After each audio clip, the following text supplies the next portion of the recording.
Hi, you guys. This is the last video for our book, reading the last two chapters today of Framed. I'm going to find out how it all ends, find out who the culprit is. I can't wait. Chapter 30 is called The Solution, and then we have chapter 31 as well. I won't get into all the mushy details, but it was pretty emotional when I got home. At one point, I think my mother literally hugged me for 30 consecutive minutes without letting go. After repeated assurances that I was completely fine, she slowly loosened her grip long enough so that we could eat dinner. Afterward, Margaret came over and we all sat around the front room and ate Rocky Road ice cream. That's when I got the text from Marcus. "What?" asked Margaret when she saw my grin. "The case is closed," I declared triumphantly. "How?" asked Mom. "Did I forget to tell you guys the part where I figured out who stole Woman with a Parasol?" "Yes," exclaimed Margaret. "Well, I wanted to make sure I was right," I said. And apparently I was, because he's about to make an arrest. "Who is it?" asked Dad.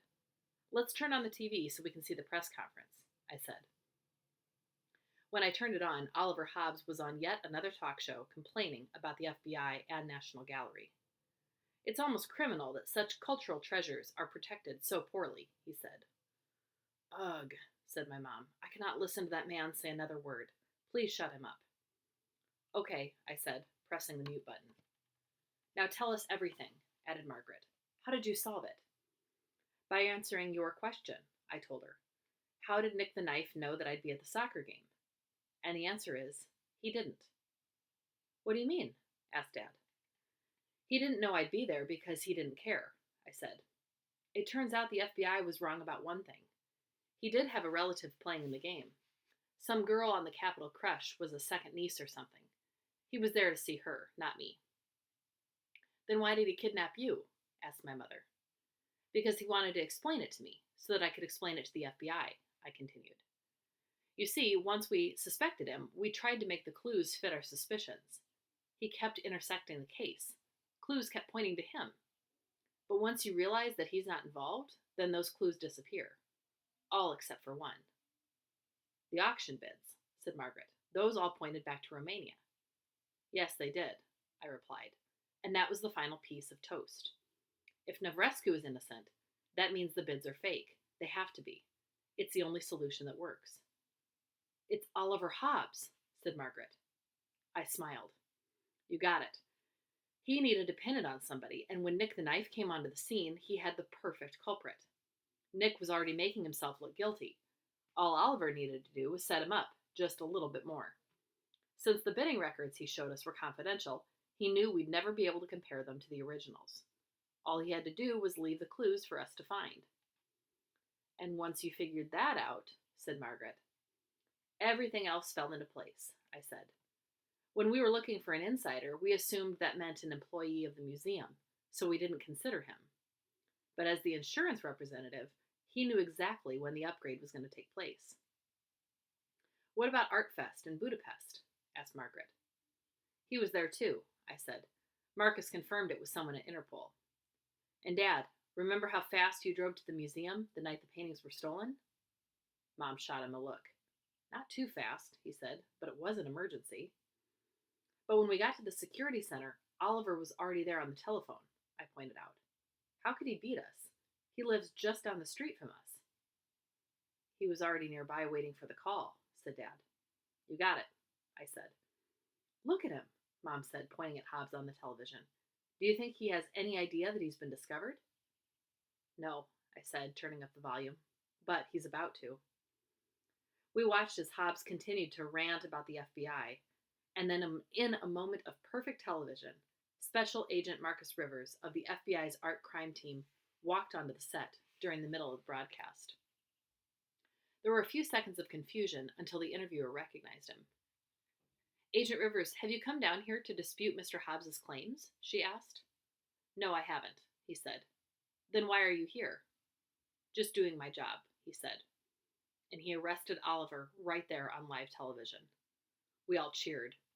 And when it was over, the interviewer tried to switch sides, as though she'd always been a supporter. "Great job," she said, thrusting a microphone into his face. "How did you solve it?" He looked right into the camera, winked, and said, "No comment."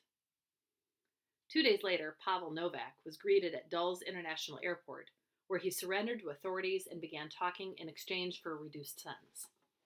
He told them that Oliver Hobbs, whom he'd met at Art Fest in Budapest, had approached a Czech crime boss with the idea. Hobbs provided them with the information about the security reset, and in return was to receive Woman with a Parasol. The Czechs, meanwhile, were supposed to keep the 3 paintings that we'd discovered in the recycling dumpster. Armed with this information, the FBI was able to get Hobbs to confess. He had dressed up as the extra custodian, and his plan was to sneak the Monet out of the museum in his car that night. But he was too slow, and the police had managed to block the scene before he could escape. So instead, he hid the masterpiece in a secured locker that the insurance company maintained at the museum. Like the first 3 paintings, it never actually ventured outside of the building. It had been so close to us the entire time we were looking for it. Special Agent Marcus Rivers was hailed as a hero, and despite numerous media requests, he granted only one interview. It was with Viking Journal, the student newspaper at Alice Deal Middle School.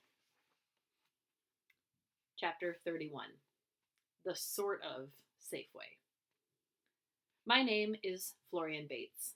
I'm 12 years old and a 7th grader at Alice Deal Middle School in Washington, D.C.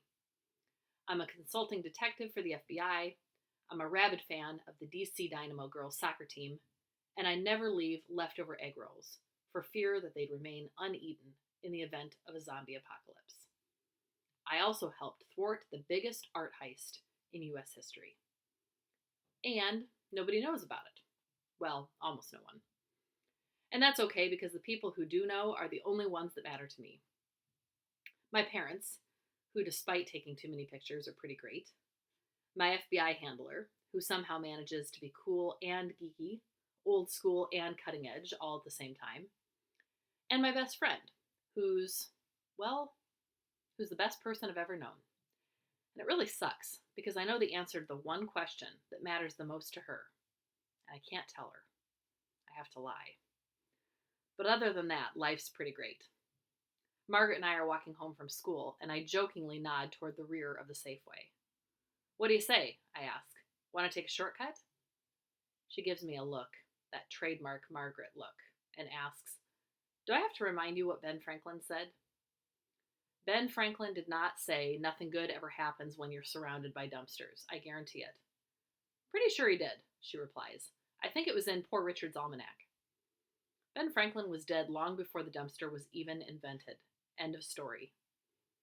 She flashes a big smile and admits, maybe, but it's still pretty good advice. I cannot argue with that, I say, reflecting back on my recent experiences. I'd have to rate that as very strong on the advice meter. So what are you going to do now that the case is solved and you're back to being a lowly 7th grader again? Well, 7th grade does have its perks, I say. For example, you never get kidnapped in the halls. You see? And you didn't like those metal detectors at first, but they keep things safe, she jokes. And while Florian Bates' Investigations is small, we're hoping to grow, I continue. That's right, we still have an open case. Hornet's Nest. The mention of the search for her birth parents fills me with guilt. I'm really sorry that I haven't found them yet, I say, and I mean it. I know I promised, but it will take as long as it takes, she says, cutting me off. If there's one thing I know, it's that you'll find them, Florian. I believe in you completely. I'm tempted to tell her everything on the spot. Best friends are truthful with each other, right? But before I can respond, it starts to rain. And not just a little sprinkle, but fully drenching rain.